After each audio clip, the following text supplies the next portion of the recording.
Là, c'est de la récolte 2017 qui a été vinifiée selon le cahier des charges de l'appellation Clairette de Die rosée. La cuvée 2017 termine sa prise de mousse en bouteille, mais finira-t-elle sa course sur les tables de fête? Rien n'est moins sûr. L'AOC rosé est retoqué, ça veut dire sur le papier qu'il n'est plus commercialisable. Au bout de 5 ans de travail, la pilule est amère. On a voulu travailler dans la qualité, donc on a suivi d'abord les essais qui nous avaient été demandés pendant 3 ans par l'INAO, on a suivi le cahier des charges, on met à bas tout un système qui a fait ses preuves depuis un certain nombre d'années. Et tout ça, pourquoi si c'est juste pour une petite raison de concurrence, ça me fait quand même un peu de peine, quoi.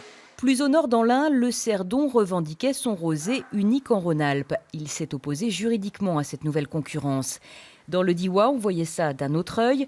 Au XIXe siècle, on produisait ici un pétillant de même couleur. Alors pourquoi ne pas le réinventer au sein de l'AOP? En 2016, 4% des surfaces de Clairette ont été converties pour une première production de 500 000 bouteilles. Difficile aujourd'hui d'imaginer revenir en arrière.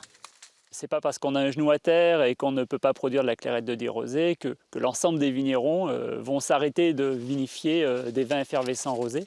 Et donc nous sommes actuellement au syndicat de la Clairette en train de chercher des possibilités, des sorties donc, de cette Clairette de Die rosée vers d'autres vins effervescents rosés parce qu'on n'arrêtera pas cette production dans notre belle vallée de la Drôme.